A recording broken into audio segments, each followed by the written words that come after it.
Hello friends, आज हम त्रिलोचन जी द्वारा लिखित रचित का चंपा काले काले अक्षर नहीं पहचानती पढ़ेंगे। चंपा काले काले अक्षर नहीं चिन्हती। तो अब हम पहले इनकी भूमिका और त्रिलोचन जी के बारे में कुछ जानकारियाँ प्राप्त करते हैं। भूमिका से देखते हैं। त्रिलोचन जी के बारे में इनका मूल नाम वासुदेव सिंह है।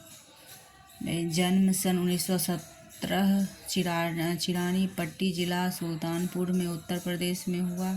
प्रमुख रचनाएं इनकी है धरती गुलाब और बुलबुल,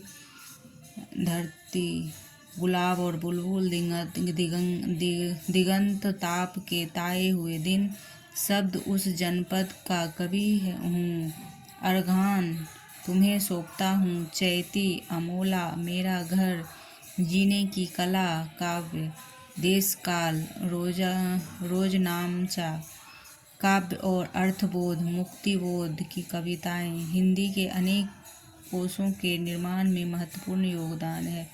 प्रमुख सम्मान इन्हें साहित्य अकादमी सलाका सम्मान, महात्मा गांधी पुरस्कार उत्तर प्रदेश मिला है। और हिंदी साहित्य में त्रिलोचन प्रगतिशील काव्यधारा के प्रमुख कवि के रूप में प्रतिष्ठित हैं।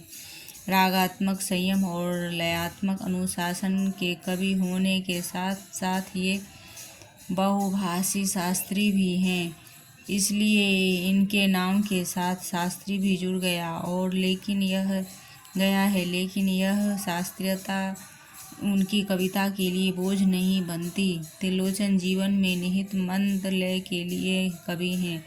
प्रबल आवेग और त्वरा की अपेक्षा इनके यहाँ काफ़ी कुछ स्थिर है। इनकी भाषा छायावादी रूमानियत से मुक्त है तथा उसका ठाठ गांव की जमीन से जुड़ा हुआ है। त्रिलोचन हिंदी में सोनेट अंग्रेजी छंद को स्थापित करने वाले कवि के रूप में भी जाने जाते हैं। यह इम्पोर्टेंट है।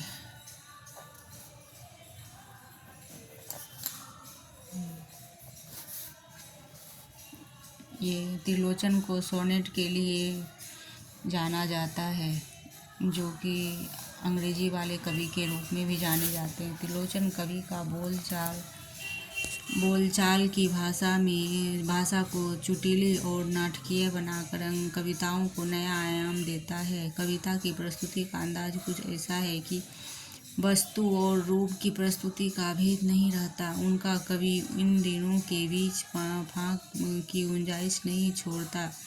चंपा काले काले अक्षर नहीं चिन्हती नामक कविता धरती संग्रह में संकलित है। अब यह पूछा जा सकता है कि चंपा काले काले अक्षर नहीं चिन्हती किस कविता संग्रह में है, तो धरती संग्रह में है, कविता संग्रह में संकलित है। तो यह प्रश्न बन सकता है। यह पलायन के लोक अनुभवों में मार्मिकता से अभिव्यक्त करती है। कविता में अक्षरों के लिए काले काले विशेषण का प्रयोग किया गया है, जो एक और शिक्षा व्यवस्था के अंतर्विरोध को उजागर करता है, तो दूसरी ओर उसे दारुण यथार्थ से भी हमारा परिचय कराता है, जहाँ आर्थिक मजबूरियों के चलते घर टूटते हैं। काव्य नायिका चंपा अनजाने ही उस शोषक व्यवस्था के प्रतिपक्ष में खड़ी हो जाती है, जहाँ भविष्य को लेकर उसके मन में अनजान खतरा है। वह कहती है कि कलकत्ता पर वज्र गिरने की कामना जीवन के खुरदरे यथार्थ के प्रति चंपा के संघर्ष और जीवन को प्रकट करती है। इस प्रकार हम भूमिका में देखते हैं कि चंपा काले अक्षर नहीं चिन्हती। अब देखते हैं आगे पाठ।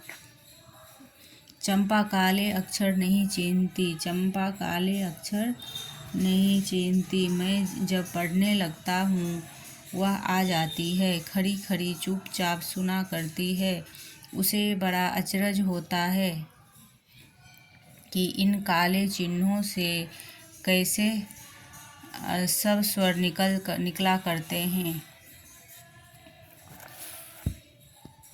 चंपा सुंदर की लड़की है, सुंदर ग्वाला है, गाय भैंसे रखता है। चंपा चौपाइयों को लेकर चरवाही करने जाती है। चंपा अच्छी है, चंचल है, नटखट भी है, कभी कभी उधम करती है, कभी कभी वह कलम चुरा देती है। जैसे तैसे उसे ढूंढ कर जब लाता हूँ पाता हूँ अब कागज गायब, परेशान फिर हो जाता हूँ। चंपा कहती है कि तुम कागज ही गोदा करते हो दिन भर।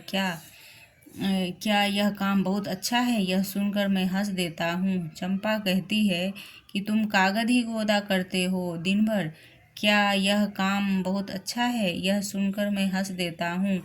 फिर चंपा चुप हो जाती है। उस दिन चंपा आई, मैंने कहा कि चंपा तुम भी पढ़ लो, हारे गाढ़े काम सरेगा। गांधी बाबा की इच्छा है सब जन पढ़ना लिखना सीखें। चंपा ने कहा कि मैं तो नहीं पढ़ूंगी। तुम तो कहते थे गांधी बाबा अच्छे हैं, वे पढ़ने लिखने की कैसी बात कहेंगे, तो मैं नहीं पढ़ूंगी।